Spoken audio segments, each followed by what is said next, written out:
Good evening, everyone. I'm Amy Brendmoen, and I serve as the president of the St. Paul City Council. That is awesome, thank you. I invite you to rise as you are able for the presentation of colors by the St. Paul Police Department and Fire Local 21. The national anthem will be performed by Leah Terry. Leah is a student from our St. Paul Public School District.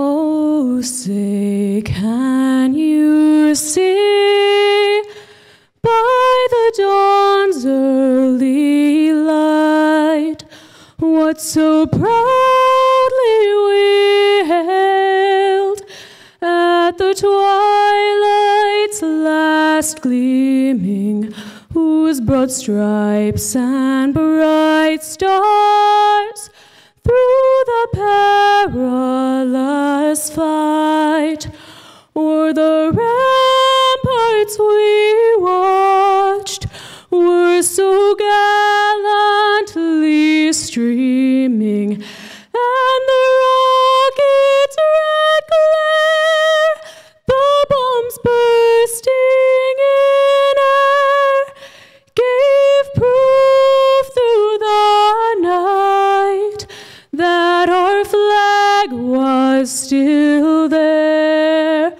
Oh, say does that star-spangled banner yet wave o'er the land of the free and the home of the brave?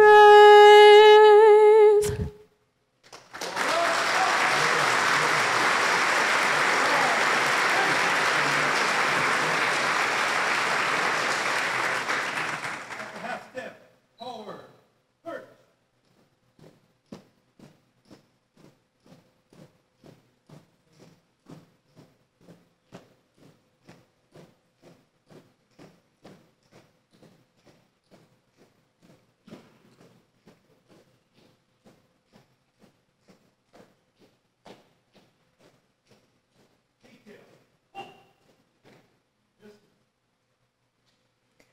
Thank you, Leah.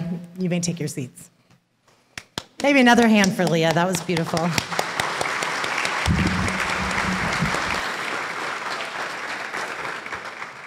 So on the City Council, I represent Ward 5, which is located in the north central part of the city.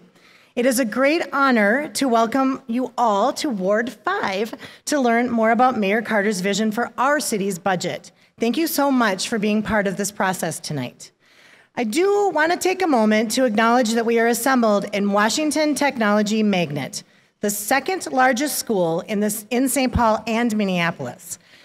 They call it a 90-90-90 school, which stands for 90% students of color, 90% students on free or reduced lunch, and a 90% graduation rate.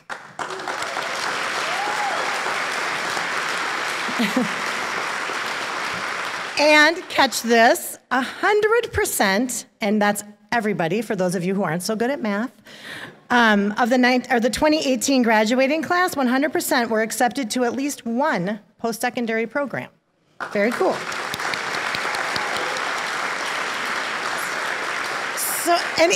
Even though they're clearly brainiacs, Washington students excel in athletics too, with conference championships in soccer, wrestling, badminton, as well as boasting an award-winning robotics team, and they have a strong presence at the National History Day.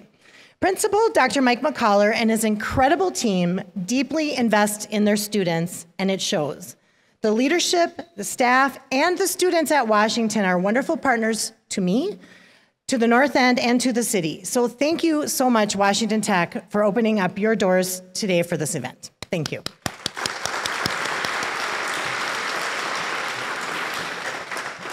Over the past several months, my council colleagues, the staff at City Hall, and hundreds of community members have been discussing our collective priorities for our 2019 budget. Last month, Mayor Carter, our city's budget team, and neighbors came together over the course of 7 Our City, Our Budget meetings across St. Paul. I was able to join the conversation one evening at the Spring Cafe at the Como Lakeside Pavilion. We used a tool called the Budget Game to demonstrate the challenges of city budgeting and also to help establish our collective priorities. It was heartening to me to see how seriously the community members there took this challenge and how they worked together, often in respectful disagreement about what things they were going to cut and what things they wanted to grow.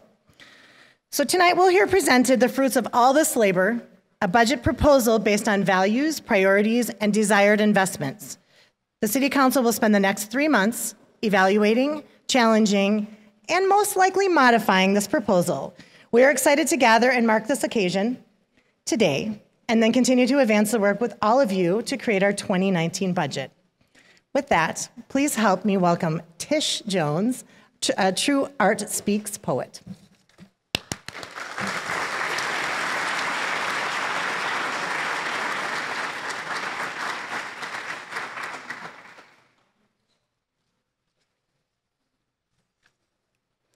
When we were kids, my sister and I would explore this city to no end. We used to make myth of the brick, you know, the red brick, beneath the cement on Central Avenue behind Pilgrim Baptist Church. We'd get really creative with the stories we'd imagine. It piqued our interest the way it piqued through the concrete, as if it was exposing some secret past for us to build upon. It's hiding in plain view like that made us feel like we discovered something. We began telling stories of horse and buggies trotting outside of the projects as a way to conceive of our home before it was ours. It taught us that St. Paul had history. It made us want to peel back even more layers. You see, we are the stayers, the ones called to plant peace poles in our neighborhoods, seeds in the community gardens, and flowers along the edges of our grandmother's lawns. We are what make this city beautiful.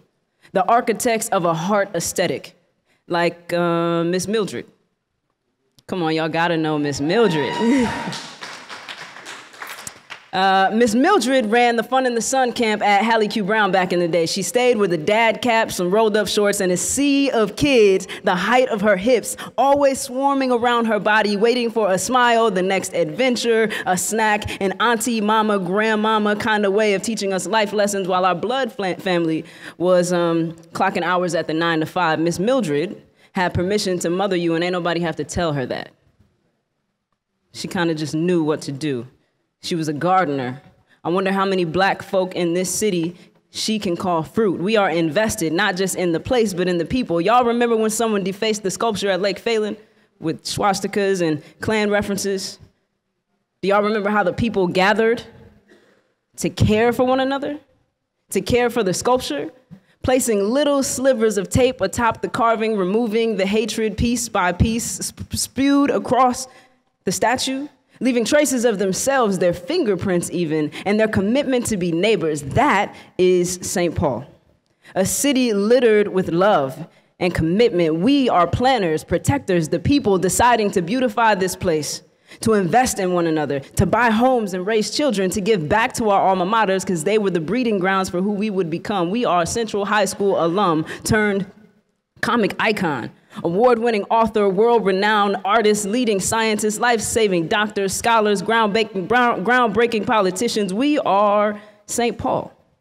The everyday people that walk these roads, dodge potholes, frequent dog parks, hike Minnehaha Falls, and mine the streets for memories of ourselves. St. Paul is a people's city, powered by our commitment to do what grows one another, to be resilient, innovative, and on the cutting edge always. We are a city that knows how to lay a foundation, knows how to make something new, knows that the next generation will place their feet firmly upon the ground we lay, and that it will be the foundation they stand on, and every moment is an opportunity to see the next generation's story. So put some gloves on and prepare to do the dirty work of breathing life into something, because here in this city, that's just what we do.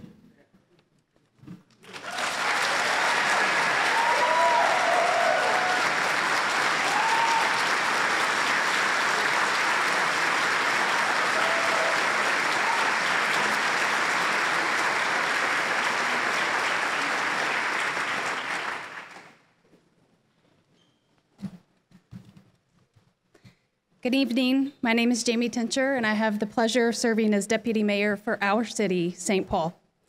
Thank you all so much for being here with us tonight. It is an honor and a privilege for me to welcome you to Mayor Carter's first budget address.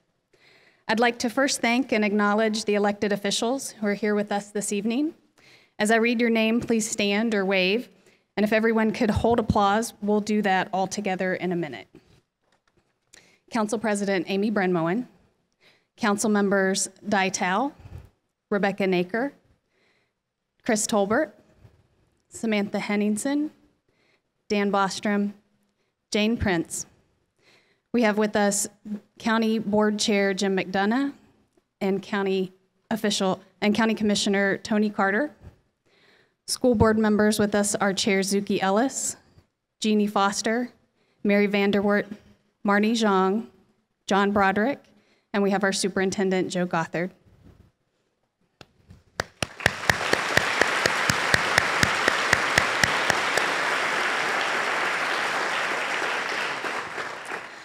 I'd also like to acknowledge and thank our department directors, our chiefs, and mayor's office staff for their dedication and commitment to making St. Paul work for all of us. And I'd like to especially thank our incredible budget team, Todd Hurley, John McCarthy, Susan Earle, Marissa Peterson, Marty Guerra, Madeline Mitchell, Abdi Ali, Joshua Quinn, Eduardo Gomez, and Mike Solomon.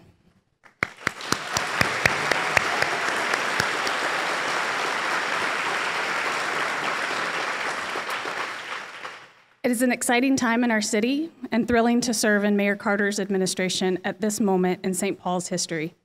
His vision of a city that works for all of us and his values of equity, innovation, and resilience inspire and energize us every day.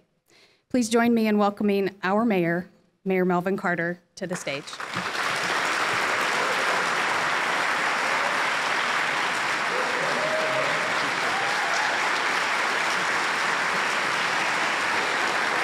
Thank you. Thank you very much.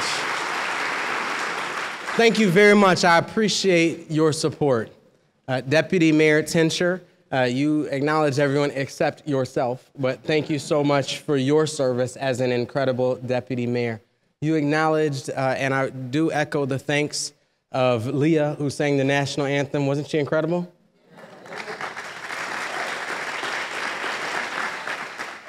Of Tish, you know, our team does a great job of engaging artists to engage in this space.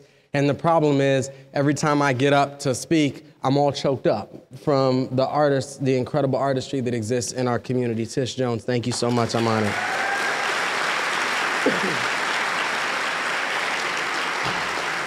I echo Jamie's acknowledgement of the elected officials in the room. Thank you so much for your presence here. I would like to take the privilege, please, though, of asking our budget team, who's worked so hard with us, as Council President Brendmoen talked about the budget events that we've done over the city. It occurred to me that one of the aspects of taking budget staff who are in budget season, or, for example, during our transition, HR staff who are hiring a bunch of people and saying, we're going to do it this community-engaged way, it means we're creating more work for people right in their busiest season. So our budget staff, you were already named by name, but would you please stand up and be recognized?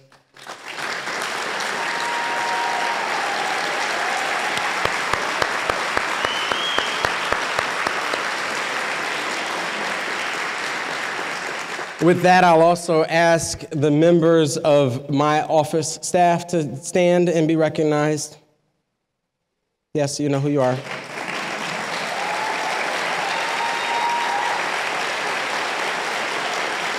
And the members of my administration to join them with standing. The members of my administration who are here as well. As well as every city employee in the room. Would you please stand up? If you're a city employee in the room, would you please stand?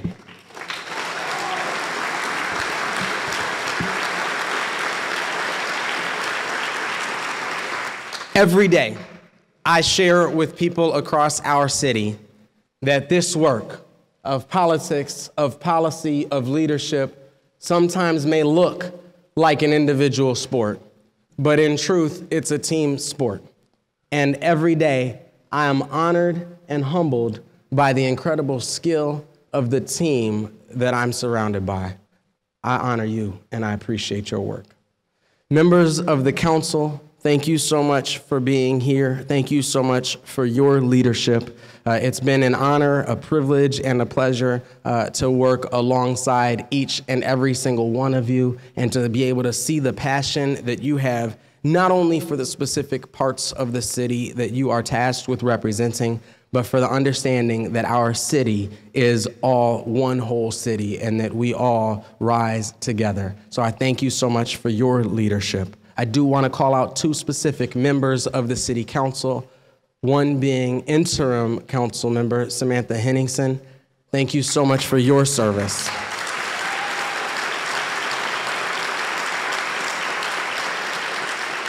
Not only over the course of this year, having stepped in so capably as interim city council member for Ward 4, but for your service to this city over the past 10 years and beyond. I've gotten a chance to see it right up close, and you are an incredible leader for our city, and we wish you very well as you continue to chart the next chapters of your public service. Thank you so much.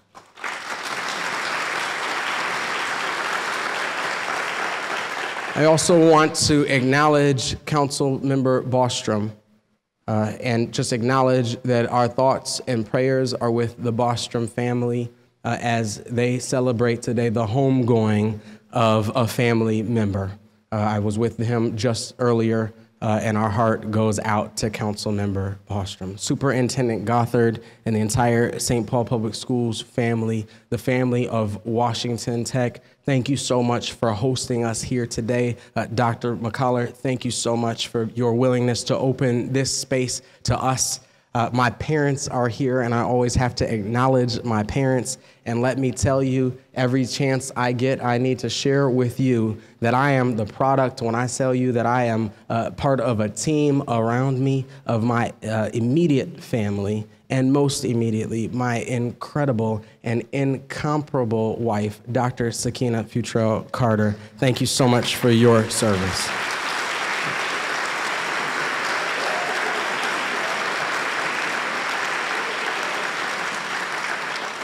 I am excited and honored and a little bit nervous to share with you my proposed city budget for 2019. You know, our city is in a critical moment. We are growing and we are changing fast as we continue to emerge as a 21st century global community. We must work together to build a city that truly works for all of us. In an increasingly polarized national landscape, we must be champions of local unity and move forward together in building a city that not only meets our needs today, but invests to plant seeds of the St. Paul that our children and our grandchildren will want to plant their lives, their families, and their businesses in. To realize this vision, we need a city budget that reflects our values and invests in a future for all of us. This is why our city budget invests in the people and the things that matter the most. We have built a big vision for our city, one that requires investment.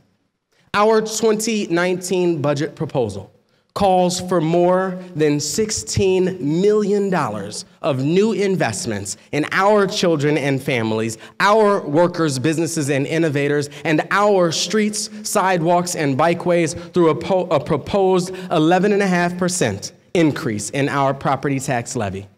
Because our tax base has expanded by $2 billion over the past year, this proposal would amount to an increase of $76 per year, or about $6.33 per month for a median value home. We approached this budget the same way my administration approaches everything, by asking for your help. I am grateful to the hundreds of people who came out to one of our budget engagement events over the past month. Your engagement is critical. St. Paul is just too dynamic and too diverse for any one individual to alone possess all the knowledge and all the perspective to govern this incredible city. I greatly appreciate those of you who spent your time and your energy diving into our city's budget with us and sharing the values you'd like it to convey. 4 key takeaways emerged strongly from your feedback. Establish clear priorities, work smarter, not just harder, address our core challenges, and connect our investments to our everyday lives. Number 1, let's clearly establish and focus on our priorities. You know, we got a chance to practice that skill just last month when some rookie mayor declined to pay $100,000 for fireworks.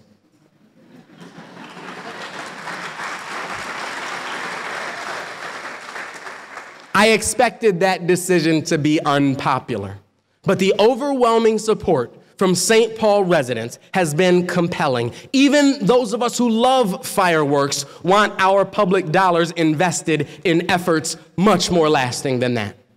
To that end, my budget proposal includes $2.5 million in spending reductions across the city to get us started retooling our budget for the future. Number 2, work smarter, not just harder. You know, it costs more each year just to do the same things we did last year. This year was no different. We faced a $14.6 million budget gap, largely due to rising police and fire contracts. But when we told you in our budget games that it costs more each year just to do the same things as last year, you rejected that assignment and demanded we set our sights higher than just increasing and decreasing the same old spending categories to finding new, innovative approaches to city building. The biggest area we've heard this demand for innovation in is our community-first public safety strategy, which focuses on connecting children and families to opportunity and equipping first responders with the tools, training, and trust to serve all of our neighborhoods well. We've had a robust discussion about public safety and about how our city's growing population puts new strains on our police and fire departments. Some have proposed that our city's public safety challenges are best met by adding 50 new police officers to our department at a cost of $5 million per year. My opposition to that proposal centers around the fact that while a well-balanced community needs police and much more, that price tag would leave little room for any other investments. To be clear, the men and women who protect and serve our city with dignity do deserve our support. My proposal not only maintains our all-time high sworn strength at 626 officers, it raises their salaries as well to reflect an increase I approved earlier this year. We hold our officers to the highest standards of transparency and accountability, and they deserve our support.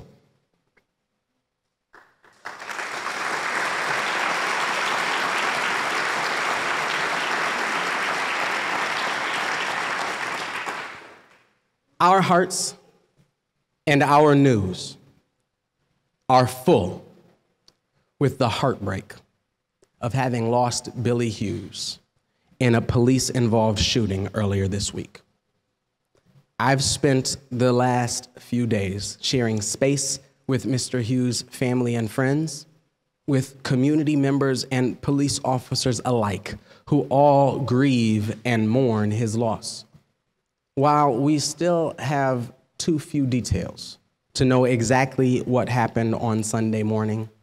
The pain, the hurt, and the anguish we've experienced this week, and the historical trauma it invokes, demonstrates a clear, ongoing need to constantly revisit, rethink, and renew the underlying relationship and critical trust that must flow between our officers and our neighbors.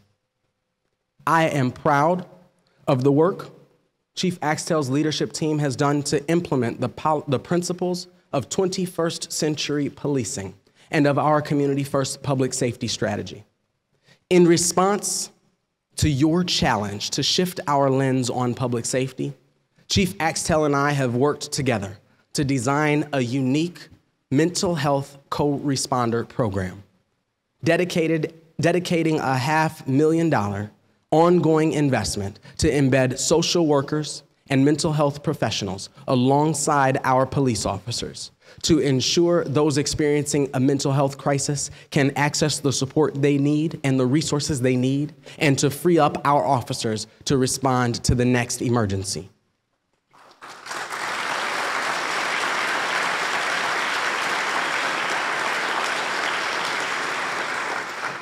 We have heard loud and clear the call to be more responsive and more accountable to those in our community who have been impacted by violence, especially survivors of sex crimes. We have already worked with County Attorney John Choi to add 2 investigators to our sex crimes unit. My budget authorizes Chief Axtell to promote 4 new investigators, as well as 2 new commanders, 1 to lead our sex crimes division and 1 to implement our Community First public safety strategy downtown. Our increasing population has also meant more calls for our fire department. 95% of those calls are for paramedic service, and while some are urgent medical emergencies, nearly half are calls for less serious medical assistance. My budget proposes just over $500,000 to create a basic life support, or BLS response team, staffed by emergency medical technicians in 3 fire stations to meet less serious calls with an appropriate level of service while leaving valuable paramedic and fire assets available to respond to the next call.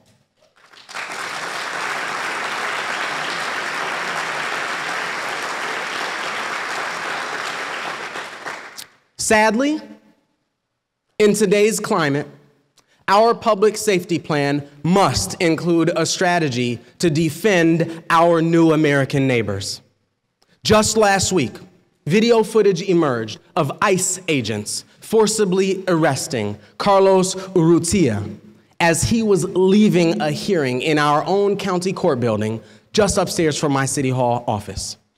St. Paul cannot and will not be a city that does nothing while our neighbors are targeted.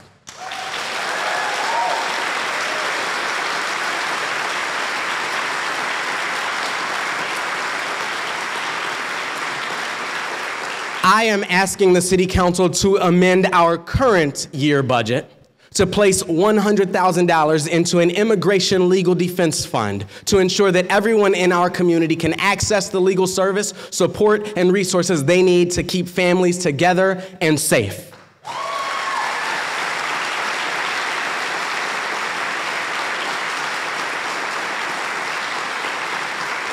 In 2019, we'll build on this investment by adding a new full-time immigration support services attorney in the city attorney's office to provide ongoing outreach, engagement, support, and advocacy to our immigrant and refugee communities. This work is critical and urgent.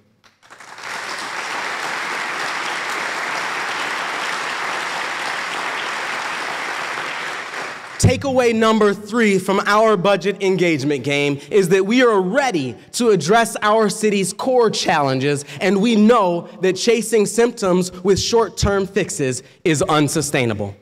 Safe, nurturing recreation center and library environments will set our children on a strong course to success. Rebuilding our public right-of-way will reduce costs of future infrastructure challenges, and supporting local economic growth will build the foundation for the vibrant job market and tax base we'll need to carry St. Paul into the future. That's why our public safety strategy has to go beyond law enforcement to creating safer neighborhoods by connecting children and families to opportunity.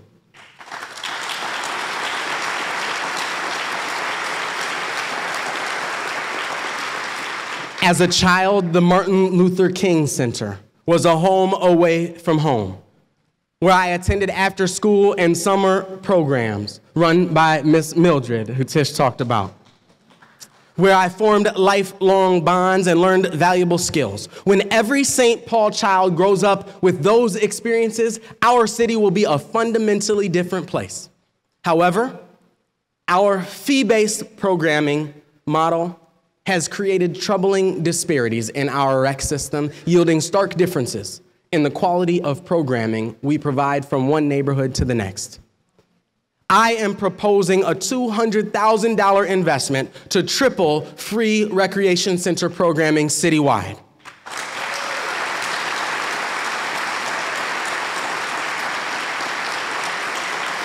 I am proposing restoring programming for the hundreds of primarily East African families who live near Highwood Hills Recreation Center.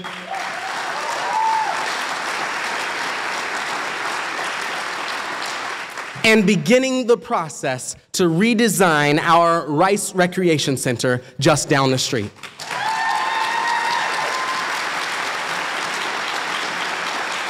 We're rethinking our public libraries too, and I can't wait to tell you about it at our library budget address later this month. See you there. Anyone who's driven around St. Paul lately knows it. Our streets need work. We had more major snow events in the first few months of 2018 than we did in the previous 2 years combined, and that weather took a toll. I entered this budget cycle intending to propose significant investments in our pothole-filling budget. But potholes are only a symptom of our underlying need to reinvest in our streets. My proposal reduces future pothole and patching costs by doubling our mill and overlay program for neighborhood streets and funding a 3-year plan to mill and overlay every street downtown.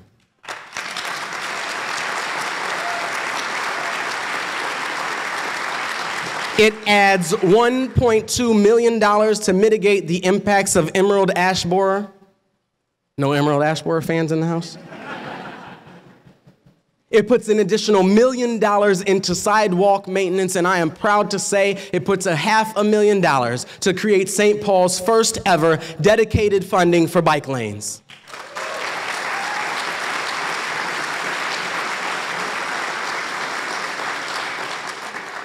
Opportunity exists all over St. Paul. We are preparing right now to redevelop not one, but 2 100-plus acre urban redevelopment sites. Major League Soccer and expanded transit promise transformational new opportunities citywide, and our downtown has more momentum than in my lifetime. Making the most of these big opportunities means meeting them with a big vision and efficient permitting processes that facilitate success. To accomplish these goals, I propose adding 3 inspectors to address our current backlog of permit applications and keep pace with growing demand. I propose building a virtual one-shop with self-service areas and user-friendly kiosks where permit applicants can upload digital plans and meet virtually with city staff across agencies.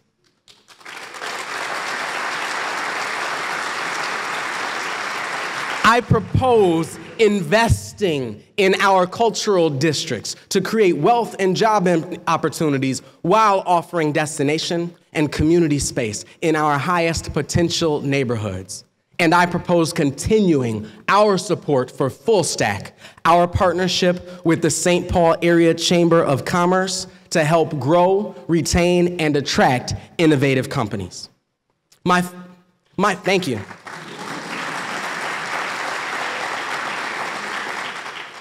My final and maybe most important takeaway from our budget engagement series is that this can only be our budget if it's relevant to our lives. While complying with standards, maintaining bond ratings, and achieving structural balance are all critical baseline standards, our budget must aim much higher than that. It must address our needs. Across neighborhoods, races, ages, and incomes, almost all of us share a common set of concerns about money. We all worry about making enough to make ends meet. That's why we're focused on raising the minimum wage so no one who works full-time is ever stuck living in poverty.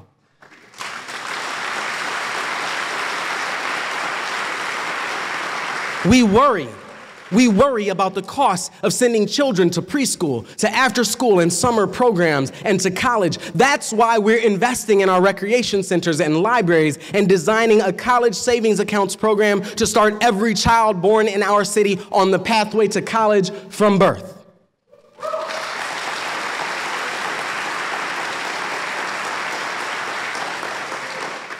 We worry about the light bill, and the city does too.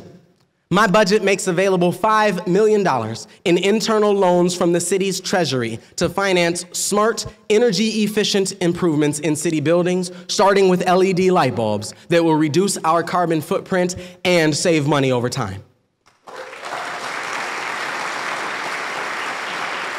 We worry about saving enough, investing enough, and making our money work for us because our lowest income neighbors spend up to 10% of their monthly income on financial products that keep them trapped in poverty with predatory interest rates. We will establish at the city an Office of Financial Empowerment for the purpose of offering one-on-one counseling and education services in partnership with local banks, nonprofits, and credit unions, to connect our communities to quality financial institutions and products, and to coordinate our college savings account program. This office will play a critical role in helping us make better use of the money that already flows into and through our neighborhoods.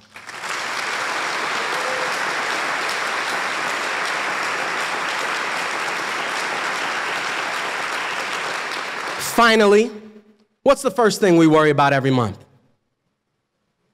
Paying the rent, paying the mortgage.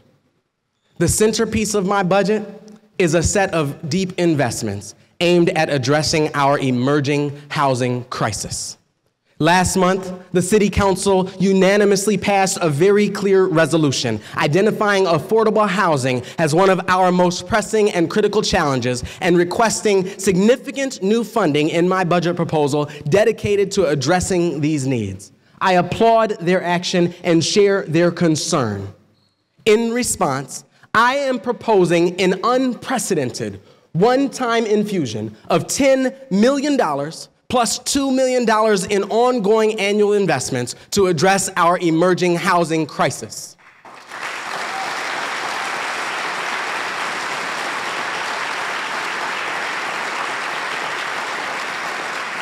To produce new housing, we will construct rental units targeted to 30 to 50% of area median income, support existing and new home ownership, down payment assistance, and community land trust efforts, and explore a series of pilot programs and options to reduce housing production costs and increase density. To preserve existing housing, we will invest to acquire and rehabilitate naturally occurring affordable units, preserve existing rent and income-restricted buildings with expiring terms, and adopt a 4D policy that provides property tax incentives for owners who keep rents affordable. And we will protect our residents through investments in emergency assistance and winter shelter, policies to reduce disparate impacts of criminal background and credit checks, and a new administrative citations tool to encourage code compliance without displacing tenants or criminalizing property owners.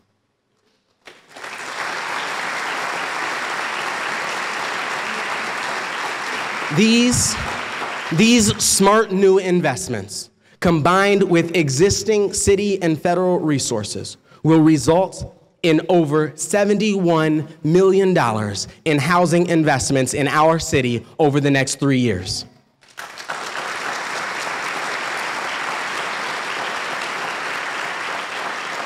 St. Paul is a city in the midst of rapid growth and change, with every advantage to compete and thrive in the global economy. For better or for worse, our actions today will chart our path forward. I am confident that the series of smart, sensible investments in our budget proposal will help transform and retool St. Paul to thrive in the economy of the future while ensuring that all our neighborhoods benefit from our collective prosperity. I am hopeful that those of you who have joined us to build this big vision for our future will stand with me now and meet the fierce urgency of today with the courage to invest in a tomorrow that is safer, more welcoming, and more promising for every St. Paulite. My speech this evening is far from the end of our budget engagement. It's only the beginning. As Council President Brendmoen stated, our City Council will hold hearings on each part of this budget over the next few months and vote to adopt a final budget in December. I encourage you to stay engaged and see this process through. Whether you agree or disagree with what I've proposed, I invite you to continue this conversation with me, with your City Council members, and with each other, and to show up at City Hall to participate in budget hearings throughout the course of this fall. Our voices can only be heard if all of us speak up. I look forward to continuing this conversation with you and to being your teammate as we move forward together towards our shared vision of a city that truly works for all of us. Thank you very much.